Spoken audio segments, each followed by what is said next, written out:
నాన్నగారు ఎంత కష్టపడుతున్నారో తెలుసా? మీ అమ్మగారు ఎంత కష్టపడుతున్నారో తెలుసా? అని పిల్లలకి దయచేసి చెప్పకండి. అదేంటి సార్ అంత మాట అంటారు? పిల్లలకి చెప్పకుంటే ఎలా తెలుస్తుంది? మీరు ప్రతిసారి వాళ్ళకి చెప్పి ఏసీ రూమ్‌లో కూర్చోబెట్టి నాన్న ఎంత కష్టపడతారో చెప్తే వాళ్ళకెలా తెలుస్తుందండి? వంటింటి ఫేస్ కూడా చూడకుండా అమ్మ ఎంత కష్టపడుతుందో వాళ్ళకెలా చెప్తే ఎలా తెలుస్తుందండి? దయచేసి పిల్లలకి కష్టాన్ని చెప్పకుండా చూపిచ్చండి లేదా పరిచయం చేయండి. ఎప్పుడైతే కష్టాన్ని పరిచయం చేస్తారో అంటే ఒక నాన్న మొన్న నేను కోకోకోలా ఫ్యాక్టరీకెళ్ళానండి.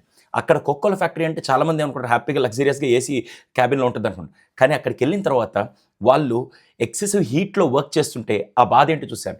గ్రాన్యూల్స్ ఫార్మా కంపెనీకెళ్ళినప్పుడు అక్కడికెళ్ళి వాళ్ళు పని చేస్తుంటే ఆ కష్టం ఎలా ఉంటుందో నేను చూశాను. ఏసీ రూమ్‌లో కూర్చొనున్నప్పుడు వాళ్ళకి ఆ విలువలు చెప్పినా అర్థం కాదండి. ఎప్పుడైనా ఇంట్లో కూర్చొని అంట్లు తోమితే కదండీ వాళ్ళకి అమ్మ పడే కష్టం తెలిసేది. ఇంట్లో కూర్చొని మాప్ పెడితే కదా అమ్మ పడే కష్టం తెలిసేది. అసలు పిల్లలకి కష్టాల్ని చెప్పడం అన్నిటికంటే పెద్ద తప్పండి. కష్టాల్ని పరిచయం చేయండి. ఎప్పుడైతే మీరు పరిచయం చేస్తారో అప్పుడు వాళ్ళు పెయిన్‌ని అర్థం చేసుకోగలుగుతారు.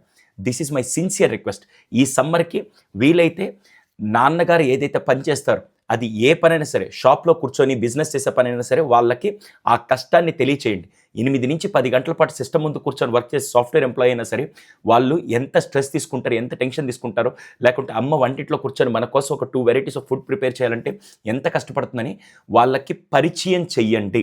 ఎంతమంది దీన్ని ఒప్పుకుంటారు? అంతేగాని ఏసీలో కూర్చోబెట్టి ఎండ గురించి చెప్పినా, కారులో కూర్చోబెట్టి కాలి నడకను గురించి చెప్పినా వాళ్ళకి అర్థం కాదండి. దయచేసి ఈ సమ్మర్‌లో ఇలా ప్లాన్ చేయండి. దీని మీద మీ ఒపీనియన్ ఏంటో కింద కామెంట్ సెక్షన్‌లో తెలియచేయండి. ఇటువంటి మరిన్ని వీడియోస్ కావాలంటే please follow us. Thank you.